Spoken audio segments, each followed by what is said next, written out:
केवी आया और केवी में मेरी फाइनल सिलेक्शन हुई और मेरा जो अभी प्रेजेंट पोस्टिंग है वो मेरे घर से बस 40 किलोमीटर दूर है।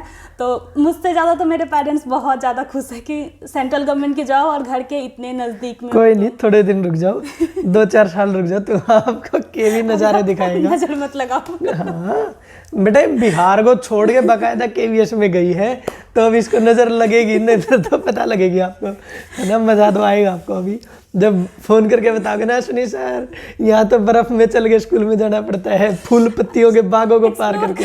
हाँ एक्सप्लोर करवाएगा केवी ढंग से। टेंशन ना लो आप। 5 तारीख को हम एक छोटा सा गेट टुगेदर रख रहे हैं जिससे आने वाले साल में एक तो हम केवीएस को वाइंड अप कर देंगे उसमें कि थैंक यू भाई केवी की वैकेंसी आई और हम आप सब बच्चों से मिले जिनका सिलेक्शन हो गया, तो वो भी बच्चे आएंगे वहाँ पे, selected KVS teachers plus DSSB teachers. Second, जो तैयारी कर रहे हैं, जो आने वाले 1 साल में 2 साल में 2024 और इसके बाद तैयारी करेंगे, वो बच्चे भी आइए, आपको प्रॉपर टीचर से मिलने का मौका मिलेगा। पर्सनली आपको खूब उनसे कांटेक्ट बढ़ाने का मौका मिलेगा, वहाँ उनसे मिलिए, उनसे कांटेक्ट शेयर कीजिए अपने इमरजेंसी में। हम क्या पता में भी उतने काम ना आए जितने आपके वहाँ पे कॉन्टैक्ट्स काम आएंगे, ठीक है। तो आप वहाँ पर आना, शालीमार बाग में एग्जैक्ट लोकेशन आपको हमारे टेलीग्राम चैनल पे मिल जाएगी। आप हमारे पास इंस्टा पे मैसेज कर देना, वहाँ आपको पर्सनली शेयर कर देंगे। हम नए साल को एक नई अपॉर्चुनिटीज और नई एनर्जी के साथ स्टार्ट करेंगे। हेलो भाई, कैसे हो आप सभी? होपफुली बहुत बढ़िया हो गए और स्वागत है आप सबका एक नई वीडियो में जिसमें हमारे साथ है गुंजन, जो स्पेशली बिहार से आई हैं हमसे मिलने, प्लस ये वो बच्चे हैं जो ड्रीम केवीएस में थे हमारे साथ। अब ड्रीम केवीएस जिनको नहीं पता, आप लोगों को थोड़ा सा एक बैकग्राउंड दे देता हूँ मैं। एक्चुअली मैं नहीं, खुद गुंजन बताएंगे कि ड्रीम केवीएस ग्रुप हमारा था क्या।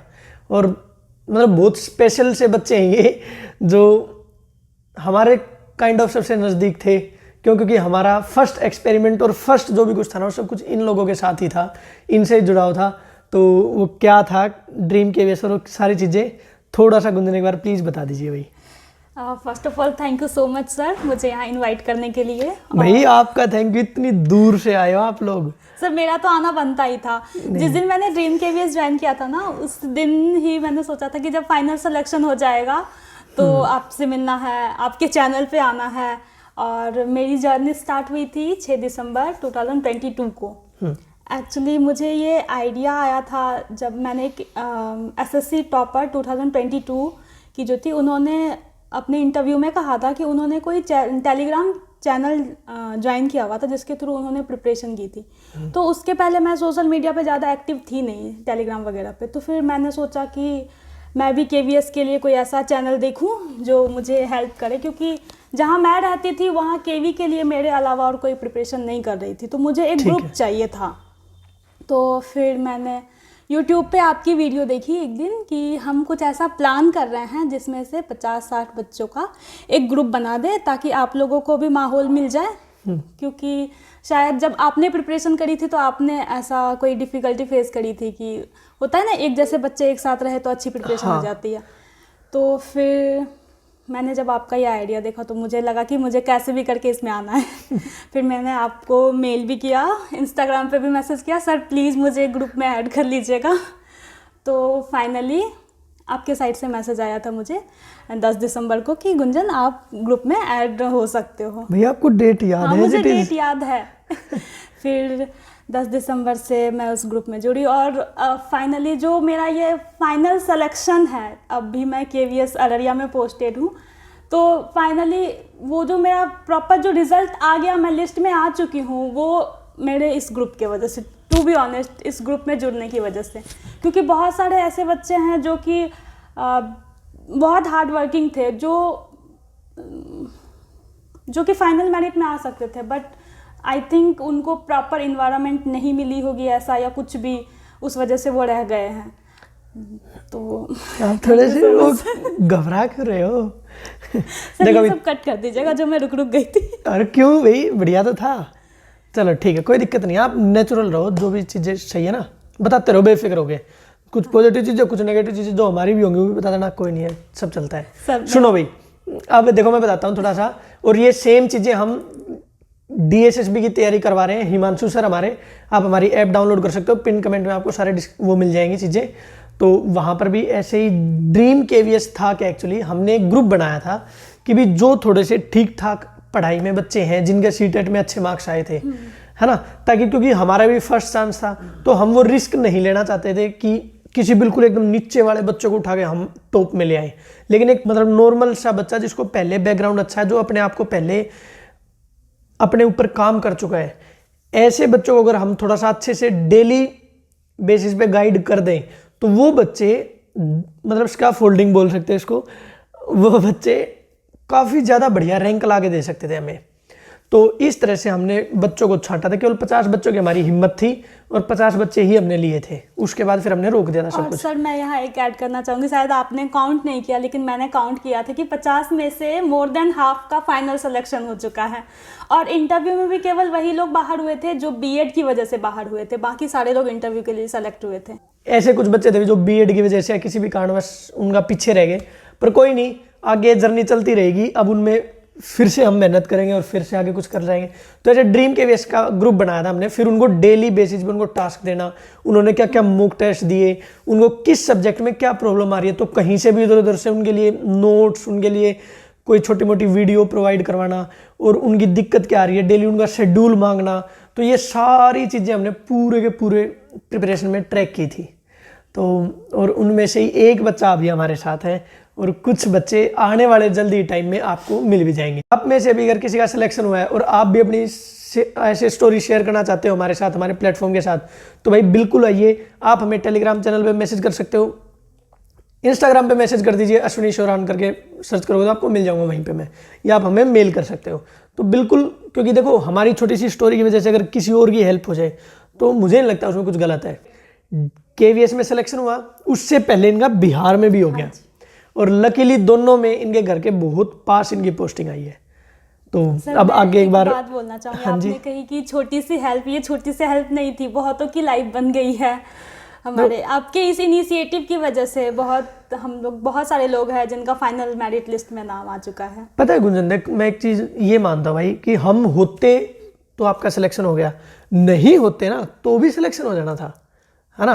बहुत सारे ऐसे बच्चे जो हमारे बिना भी सिलेक्ट हुए, जिन्हें जो हमें जानते भी नहीं, और बहुत सारे ऐसे बच्चे भी जो हमारे साथ जुड़ के तैयारी की। बस ये काइंड ऑफ ये लगा लो कि हमारा भी सौभाग्य है कि इस जर्नी में हम साथ हो पाए, है ना। ये चीज़ ना लिटरली हम फील कर सकते हैं कि सच में किसी जब कोई ये ऐसे बोलता है ना कि सर आपकी तैयारी की वजह से, आपके साथ की वजह से देखो मैं सिलेक्ट हो गया, हमें पता होता है कि हम नहीं होते तो भी सिलेक्ट हो जाता है। सर मैंने पर एक वो होता है ना अंदर की, यार देख किसी का बढ़िया कर दिया हमने, मजा आ गया। मैंने इसके पहले भी पेपर दिया था, DIT+B का, MCD और DOE दोनों। अच्छा। तो उसमें भी मेरा नहीं हुआ था, तो मेहनत तो मैंने करी थी। शायद मुझे वो चीज़ उस टाइम पे लगा कि मेरे पास वो लोग नहीं थे मुझे सही डायरेक्शन देने के लिए। वो मैंने खुद से ही कहीं कहीं से देख के प्रिपरेशन की, तो मेरा रह गया था, काफ़ी ज़्यादा मार्क्स से उस टाइम रह गया था। तो गुंजन अब स्टार्टिंग से आ जाओ भाई, कैसे आपकी मतलब केवीएस की तैयारी स्टार्ट हुई और फिर उसके बाद आगे कैसे कैसे आपने स्टेप बाय स्टेप तैयारी करी? सर टीचिंग में मैं आई जब मेरा DLED हुआ, 2018 to 20 सेशन था। ठीक है। बट ड्यू टू कोविड मेरा DLED 2021 में कंप्लीट हुआ। तो मैंने उसी टाइम 2021 का जनवरी वाला सीटेट दिया था जिसमें मेरे 120 मार्क्स थे। अरे वाह। तो उस टाइम मैंने ना माइंड में डाल दिया था कि अब मुझे टीचिंग में ही जाना है ऐसा, क्योंकि DLED मैंने पापा के कहने पे की थी, टू बी ऑनेस्ट। पापा मोस्टली DLED JBT पेरेंट्स की उससे करते हैं। तो पापा के, लेकिन जब मैंने सीटेट के लिए प्रिपरेशन की, अच्छे से पढ़ाई की, तो मुझे बहुत इंटरेस्ट आ गया इसमें। तो उसके बाद सीटेट के बाद उसी साल मैंने रीट का फॉर्म डाला था। अच्छा। और सितंबर में एग्ज़ाम होना था रीट का, but due to some reason मैं वो एग्ज़ाम दे नहीं पाई। फिर मैंने उसी टाइम DIT+B का 2021 में फॉर्म आई हुई थी, जो एग्ज़ाम 2022 मार्च में हुआ। तो मैंने उसके लिए मेहनत की। फिर मैं गई दिल्ली भी 2 बार MCD और DOE के पेपर के लिए, बट एक में तो 140 मार्क्स थे और एक में 136, उसमें भी नहीं हुआ। तो उसके बाद फिर मैं यूट्यूब पे वीडियोस देखते रहती थी कि KVS आने वाला है, KVS आने वाला है। तो मेरे माइंड में कहीं ना कहीं था, और ये भी थी चीज़ कि KVS के थ्रू मैं कभी ना कभी अपने होम टाउन भी आ सकती हूँ, अपने स्टेट भी आ सकती हूँ। लेकिन DSSB और रीट वगैरह इनके तो उससे नहीं आ जब पाओगे। ऑप्शन नहीं होता है तो लोग तो हर जगह जाते हैं ना, अच्छा एक बात पूछता हूँ मैं, ये मतलब आप बिहार से हो, हाँ जी सर। दिल्ली का फॉर्म फिल करना, हाँ जी सर। या फिर रीट मतलब राजस्थान में अगर आप जॉब लेना चाहते हो, हाँ जी तो मतलब ऐसे सर, हमारे बिहार में ना अगर जॉब लेनी है तो गवर्नमेंट जॉब ही लेनी है, स्पेशली लड़कियों को तो गवर्नमेंट जॉब ही लेनी है। और मेरा फिक्स था कि टीचिंग में आना है।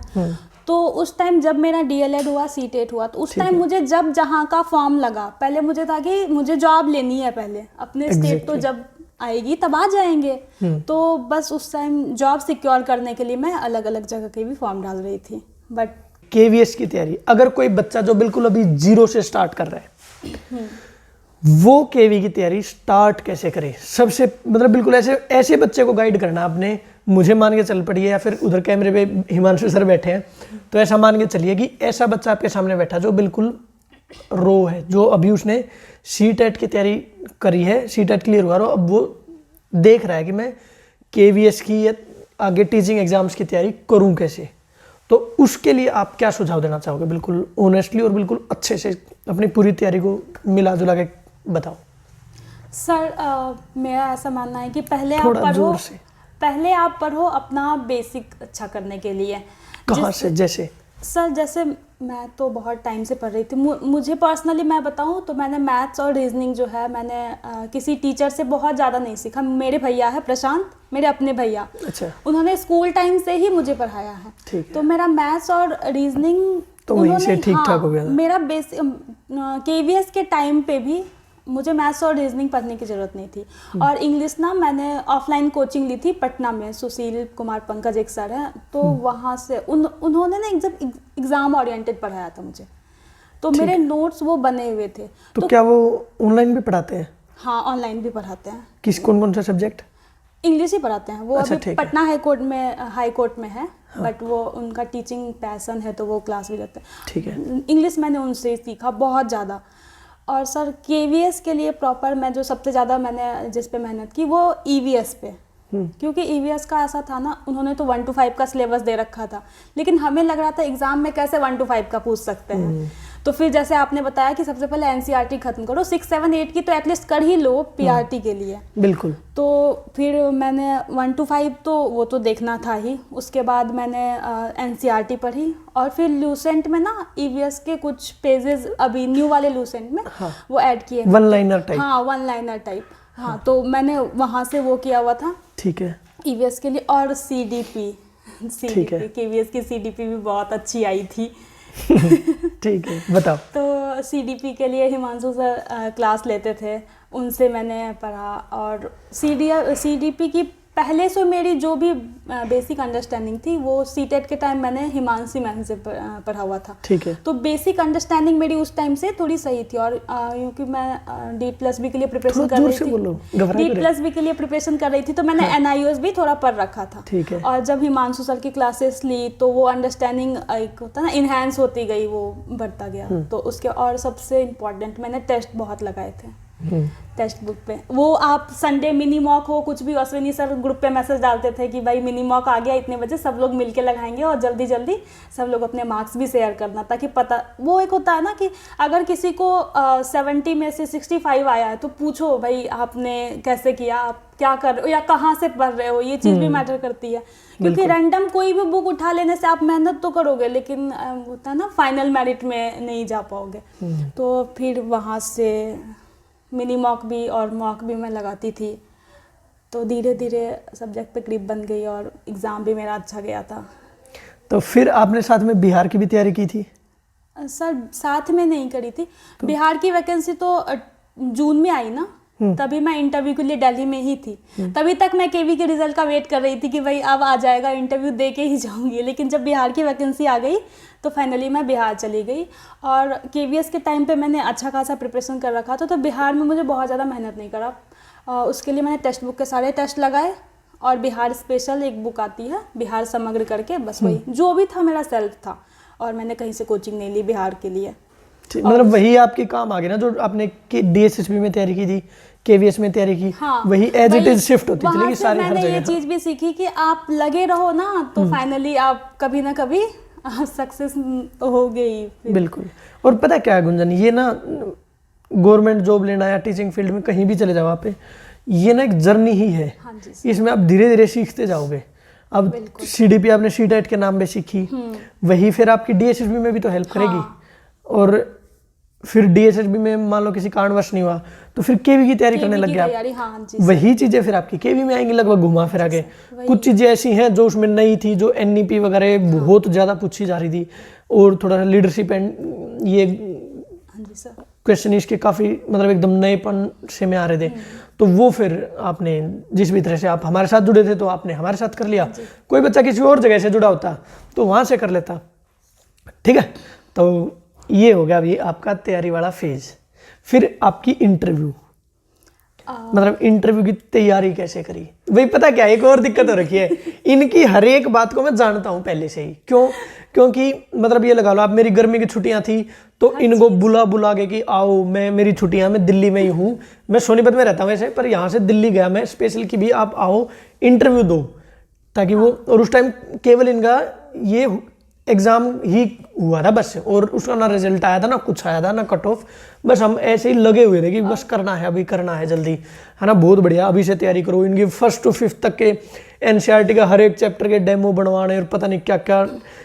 EVS की ये मैं बताती हूँ। बताओ। जब भी हमारा आंसर की हमारी आई हुई थी तो मेरे 140 मार्क्स थे आंसर की के अकॉर्डिंग, और मेरे ग्रुप में 146, 147, 152 तक मार्क्स थे। 156, हाँ, साक्षी के आए हुए थे। 160 भी थे एक लड़की के, पर वो बेचारी BEd के कारण बाहर हो गई। अच्छा। हाँ। तो एक्चुअली ना मुझे लग रहा था कि मैं बहुत पीछे हूँ, मेरे 140 है, तो मैं इंटरव्यू में आने से घबरा रही थी। लेकिन अश्विनी सर ने कहा नहीं भाई, तुम्हारे मार्क्स बहुत अच्छे हैं, तुम दिल्ली आओ, तुम करो प्रिपरेशन, हो जाएगा तुम्हारा।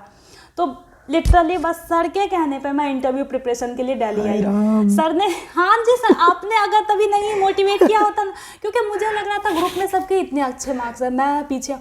लेकिन जब मैंने दूसरों को ये चीज़ बताई ना, तो उन्होंने मुझसे पता क्या कहा, तुम्हारा ग्रुप बहुत अच्छा है। हाँ, अगर तुम उस ग्रुप में है जिसके इतने मार्क्स, अगर तुम्हारे 140 मार्क्स भी है तो तुम कम नहीं हो, लोग तुमसे ऊपर है। मतलब तुम्हारा ग्रुप अच्छा है। और किसी, वो बोलते हैं ना, किसी ग्रुप में अगर आप टॉपर हो तो समझो वो ग्रुप सही नहीं है। If you are the smartest in the room, you are in wrong room.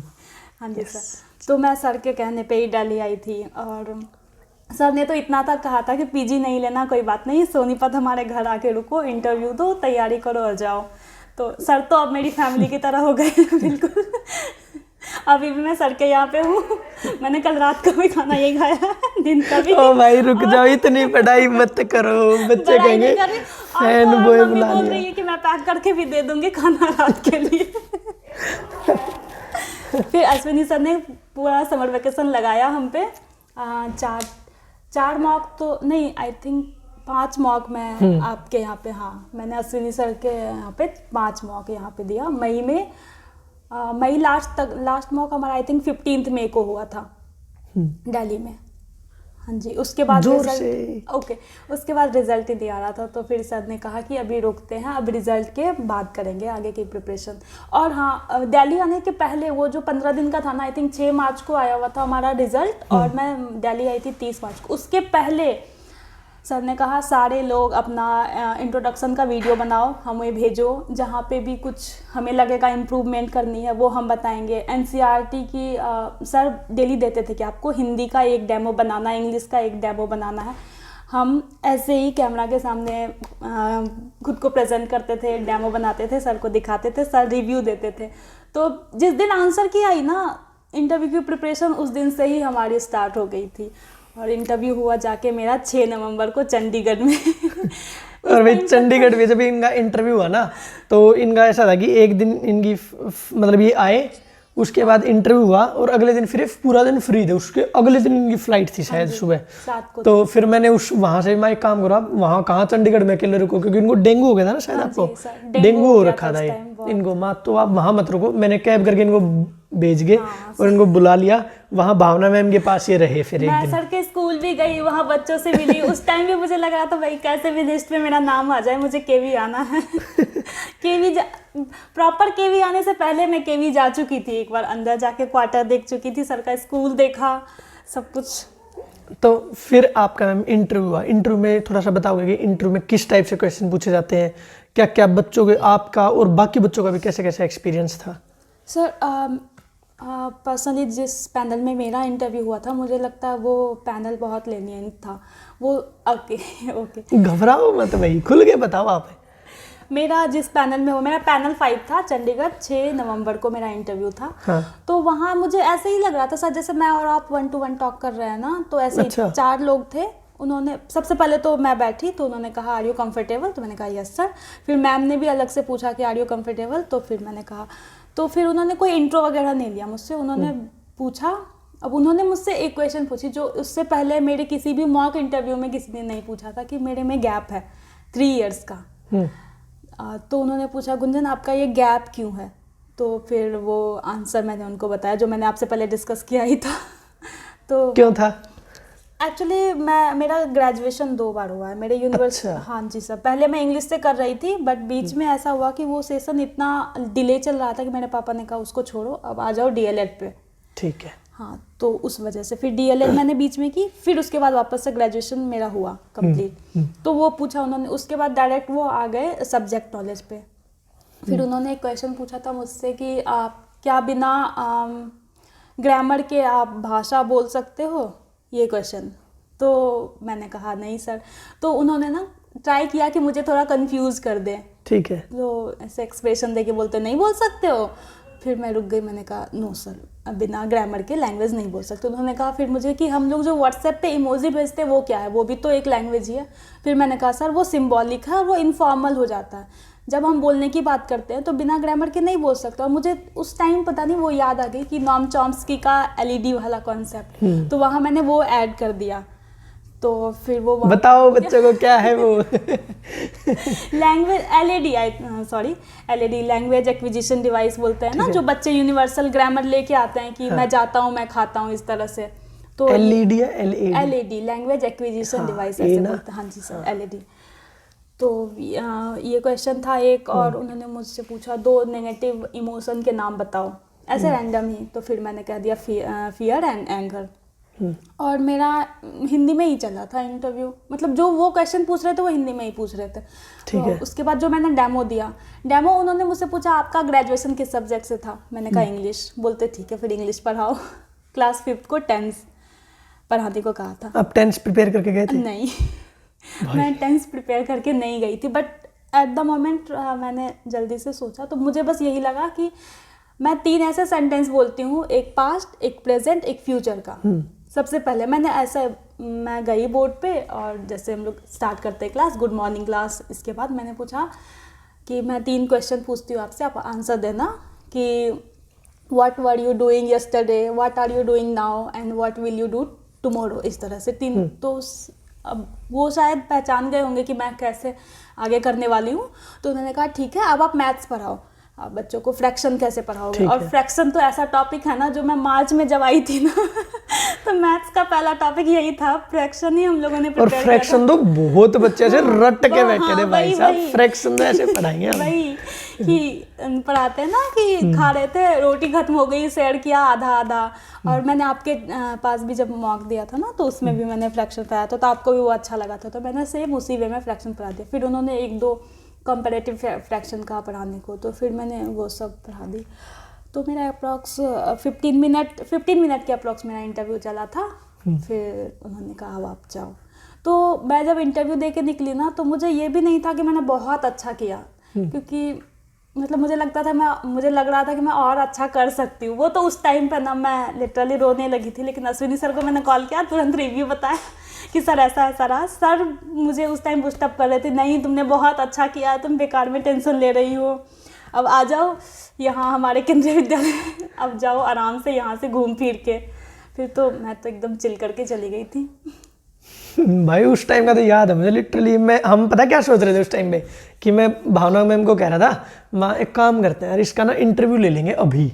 हाँ माँ अभी इसके साथ इंटरव्यू कर लेते हैं, बाद में कहाँ बिहार से आएगी बेचारी, इतनी दूर से पॉसिबल ही नहीं है, कोई नहीं आता इतनी दूर से। और अभी मेरे लिए मैं कोई ऐसा वो थोड़ा ही है, कोई नहीं आएगा, है ना, कहने की बातें होती हैं। और माँ अभी इंटरव्यू ले लेते हैं, मौका है। और इस तरह से कि मेरा सिलेक्शन हो गया है और ये वो, और फिर डाल देंगे जब सिलेक्शन हो जाएगा। बच्चों को पता ही नहीं चलेगा कि कब वो हुआ है, और भाई वहाँ मस्त हो जाएगा, मज़ा आ जाएगा। पर उस टाइम थोड़ा सा ये बता ना कि आए आप और फिर एकदम बिल्कुल सर शांति पता सी। है मैं केवी से इतने इमोशनल वे में जुड़ी थी ना, जब मैं इंटरव्यू देने गई तो मैंने वहाँ एक भी अपनी फ़ोटो नहीं ली, ये सोच के कि अगर मेरा सिलेक्शन नहीं होगा तो मैं मतलब देख देख के बहुत इमोशनल हो जाऊंगी। मैंने कहा था जब हो जाएगा ना तब तो केवी में ही रहना है, तब तो फोटोज़ ही फोटोज़ लेने हैं। तो भाई देख मतलब एक ये है कि ये जर्नी जो रही है ना हमारी बड़ी यादगार रही है। बहुत। तो आप लोग भी भाई इस चीज़ से ना मतलब एक छोटी सी हम एक सीख ले सकते हैं, या फिर आप खुद भी विजुलाइज कर सकते हो कि एक बच्चा जो लगातार मेहनत कर रहा होता है, फिर वो मेहनत किसी भी रास्ते से जाए, थोड़ी सी स्ट्रगल के फेज से जाए, कुछ होगी थोड़ा धीरे स्मूथली चली जाती है अगर वो ठीक जगह जुड़ जाते हैं तो उसके बाद जब वो सिलेक्शन हो जाता है फिर वो चीज़ें लिटरली वर्थ इट होती हैं। वो क्यों वर्थ इट होती है वो मैं नहीं कह रहा हूँ, वो आप लोग इसके चेहरे से देख ही सकते हो कि वही चीज़ें जिसको देख के अब हमें मतलब जब फेस कर रहे होते तब तो डर लगता है कि इतना पढ़ना, मार्च से इंटरव्यू की तैयारी करना, ये हर दूसरे तीसरे दिन ये कह देते थे कि सर कब होगा इंटरव्यू, रिजल्ट ही नहीं आ रहा। मैं भाई तुम तैयारी तो कर लो, पहले लायक तो हो जाओ, अपने आप आ जाएगा, सब कुछ होता रहेगा, तुम प्रोसेस का मजे लो। मैं ये गोल्डन फेज है तैयारी वाला। और अभी इनसे पूछ लो आप, जो तैयारी में जो इन्होंने मजे लिए हैं दिल्ली में, क्या वो अभी तक भी आते हैं? मैं तो बहुत घूमी हूँ उस टाइम पे भी, मैं टाइम निकाल के बहुत घूमने चली जाया करती थी। मेरे बाकी फ्रेंड्स और सब बोलते थे कि नहीं भाई रिजल्ट नहीं आ रहा, अभी थोड़ी टेंशन है। मैं पूरा चिल करके गई। और भी अभी भी अगर आप DSSB वगैरह की तैयारी कर रहे हो तो आप हमारी ऐप डाउनलोड कर सकते हो, ओए पढ़ ले, वहाँ पे आप मस्त तैयारी करो। और कोई ऐसा कोचिंग सेंटर वाला, कोई ऐसा टीचर नहीं होता जो अपने बच्चों ट्रैम्पोलिन तक घुमा के लाता है। हाँ, सच में।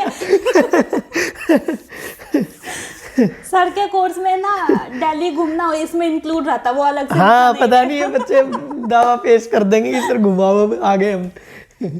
तो कोई नहीं भी 5 तारीख को जब मिलेंगे ना मीटअप पे, तो तब सारी चीज़ें मस्त एकदम डिस्कस करेंगे और तैयारी इतनी स्मूथ वे में करवाएंगे ना आप लोगों की, आप लोगों को लिटरली पता नहीं चलेगा। ठीक है, पूरी जर्नी में आप लोगों के साथ है, सिलेक्शन से पहले भी, सिलेक्शन के बाद भी और सिलेक्शन के बिना भी। सर सच में ये सर बोल रहे हैं और सर ने किया है हमारे साथ, सिलेक्शन से पहले भी, उसके ड्यूरिंग भी और उसके बाद भी। और जो बच्चे किसी भी कारणवश भाई हमारे ड्रीम KVS वाले नहीं हो पाए, टेंशन ना लो, या फिर जो बच्चे जो हमसे जुड़ना चाहते हैं आप जुड़ो आराम से और टेंशन ना लो, पूरी मस्त तैयारी करेंगे साथ में मिलके और बढ़िया एक दिन फिर मिल बैठ के यहाँ खाना भी खाएंगे और बातें भी करेंगे कि देखो सर ऐसी तैयारी करते थे हम, ऐसे ऐसे दिमाग चलता था हमारा, बट चीज़ें संभल गई, हो गया सिलेक्शन। ये सब टाइम ऐसा है ना जो पहले मैं सोचती थी कि एक दिन ऐसा आएगा, ऐसा करेंगे, और सच में वो चीज़ अभी हो रहा है मेरे साथ, तो मैं बहुत अच्छा फील कर रही हूँ। अच्छा एक बात बताओ, जब आपका सिलेक्शन हुआ, मतलब लिटरली जब वो सिलेक्शन मतलब ऐसे रिजल्ट आया, आते ही आपने फिर मतलब बताया, पेरेंट्स रिएक्शन कैसा था सबका? मैं जब भी एक्चुअली ना साइट पे रिजल्ट आने से पहले ना हमें कॉल आई हुई थी, वो रोजगार मेला के लिए। हाँ, तो मैं उनमें से एक हूँ। हाँ, अच्छा। मुझे कॉल आई थी, मुझे पर्सनली पटना सचिवालय बुलाया गया था इन कॉल वो देने के लिए, आप अपॉइंटमेंट लेटर, ठीक है। हाँ जी, वो देने के लिए। एक्चुअली मैं उस टाइम मैं बिहार में पोस्टेड थी ना, मैं स्कूल से आ रही थी, मैं रोड पे थी, और सुबह से ना ऐसा था कि सारे फ्रेंड्स बोल रहे थे यार तुम्हें कॉल आया, तुम्हें, मुझे तो आ गया बिहार के इसको कॉल आया, फिर फोन करके मुझे भी कहते सर मुझे कॉल आ गया। मुझे जब कॉल आई ना, मैं ना रोड पे ना मैं बैठ गई थी, मैंने कहा सर आप अभी कॉल कर रहे हो, मैं सुबह से वेट कर रही थी आपके कॉल का। मुझे केंद्रीय मैंने वो कॉल रिकॉर्ड करके रखी है सर। अच्छा, हाँ, है कहाँ? उन्होंने कहा था सर वो दूसरे वाले फोन में होगा। अच्छा ठीक है, भेज देना, उसको सुनाएंगे हम। वो उन्होंने कहा था मैं केंद्रीय विद्यालय से बोल रहा हूँ और आपको रोजगार मेला में इनवाइट किया गया है इतनी तारीख को। मेरे तो आंसू आ गए। फिर मैंने सबसे पहला कॉल मम्मी को किया, मम्मी भी बहुत, और दूसरा कॉल मैंने अश्विनी सर को कहा कि सर हो गया फाइनली। तो भाई देख लो, ये मूवमेंट्स होती है हमारी थोड़ी सी, ठीक है ना। आप भी इन चीज़ों के लिए ही मेहनत कर रहे हो, हम भी लिटरली इसी चीज़ के लिए ही मेहनत कर रहे होते हैं, ठीक है। तो आप लोग भी अपनी जर्नी शेयर कर सकते हो भाई हमारे साथ। और आपके अगर कोई क्वेश्चन है मन में, आपको कुछ और शेयर करना हो बच्चों से या हमसे कुछ सुझाव देना हो, तो आप बिल्कुल बता सकते हैं हमें। या बच्चों को कुछ और बताना चाहते हो आप, तैयारी करने वाले स्पेशली बच्चों को, उनके लिए। स्पेशली आप एक चीज़ बोलते हो ना कि आप आओ हमारे साथ, मतलब आपके साथ तैयारी करने पे पता नहीं चलता। सच में वो चीज़ ना पता नहीं चली कि कब 1 साल हो गया, कब वहाँ से यहाँ तक आ गए हम लोग। जुड़े थे ड्रीम केवीएस से, फिर वो प्रोसेस हुआ, फिर फाइनली यहाँ बैठ गए। तो सर के साथ ना मुझे काफ़ी इजी लगा एक्चुअली। सर को मैं सर बोल रही हूँ, लेकिन सर बिल्कुल फैमिली की तरह, ऐसा लग रहा था जैसे घर का कोई बड़ा हो, जिनका पहले सिलेक्शन हो गया हो, वो गाइड कर रहे हैं हमें। तो सच में चीज़ें बहुत स्मूथ हो जाती है जब आपको कोई ऐसा गाइड करने वाला इंसान मिल जाता है। तो भाई बिल्कुल देखो, ये हमारा भी सौभाग्य है कि आप लोगों की इस जर्नी में हम साथ आ पाए, है ना। क्योंकि आपने देखा होगा लिटरली, आपको कोई आके अगर एक बच्चा भी ये कह दे कि सर आपकी वजह से मेरी ये वो हुई है, ठीक है ना, तो और उस टाइम तो मतलब बहुत डर रहा था मैं कि यार कैसे होगा कैसे होगा। और वो सारी चीज़ें हिमांशु ने, मतलब हर जगह हिमांशु का ये था, कोई नहीं मैं रहा, हिमांशु सर, है ना, मैं रहा। और देखो कुछ भी हो चाहे हर जगह, मतलब मेरा ही तो ये होता है कि अश्विनी सर का ये, अश्विनी सर का वो। और एक भी चीज़ इसमें ऐसी नहीं थी जो मैंने की हो, बस मेरा केवल ये काम होता था कि इंटरव्यू की तैयारी करवाना या इनसे मिलके इनसे पूछ लेना क्या कर रहे हो क्या नहीं कर रहे, है ना, ये ऐसे कर लो थोड़ा बहुत। नहीं, मोस्टली 90% चीज़ें सारी हिमांशु ने की है और भावना ने की है। बस मेरा तो बस भगवान का सौभाग्य है कि मैं आगे चेहरा बना रहता हूँ और बच्चों की तरह बहुत बढ़िया करते रहते हैं। ठीक है भाई, तो ऐसे तैयारी अगर आप लोगों को भी करनी है तो आप हमसे जुड़ सकते हो, और जहाँ भी जुड़ो तैयारी बढ़िया मेहनत करके करो भाई। क्योंकि चीज़ें देखो, मैं आपको ये दिखाने की कोशिश कर रहा हूँ कि जितना स्ट्रगल ज़्यादा होगा ना, उतना बाद में आउटकम भी बहुत प्यारा होता है। ठीक है, और हम कोई इतने बड़े जॉब की भी तैयारी नहीं कर रहे कि यार फेल ही हो जाएंगे, बिल्कुल बहुत इजी है चीज़ें, अगर थोड़ी सी प्रॉपर गाइडेंस से और अच्छे लोगों का साथ मिले तो ये स्ट्रगल वाला फेज भी, और हाँ दुख का टाइम भी सुख से कट जाएगा फिर। ठीक है, तो ठीक है गुंजन, धन्यवाद भाई आप आए, और सच में बहुत धन्यवाद। ठीक है, और प्लीज़ आपने अगर नोट्स वोट्स बनाए हो ना, तो प्लीज़ हमारे साथ शेयर कर देना, हम बच्चों को फ्री में दे देंगे। ठीक है, नोट्स तो मैंने बनाए, लेकिन वो होता है ना अपना लैंग्वेज, कुछ लिखा है कुछ नहीं लिखा है, तो कोई नहीं, जैसे भी आप दे देना बस हमें। अच्छा, ठीक है, तो भैया अगर आप लोगों को क्या कहते हैं नोट्स चाहिए हो तो आप इनको इंस्टाग्राम पे मैसेज भी कर देना। ठीक है ना, इंस्टाग्राम यूज करते हो? हाँ, इंस्टाग्राम बहुत कम, कोई नहीं, कभी कभार देख लेना, बता दो अपनी इंस्टाग्राम। बट आप करूँगी अब टाइम हो गया। चलो ठीक है जी, तो मैं आप लोगों को कमेंट सेक्शन में आप लोगों के लिए ओपन है, और आप पर्सनली भी मैसेज कर सकते हो जो भी आपके डाउट हो। तो ऑल द बेस्ट, बहुत शुभकामनाएं। भारत माता की जय, जय श्री राम।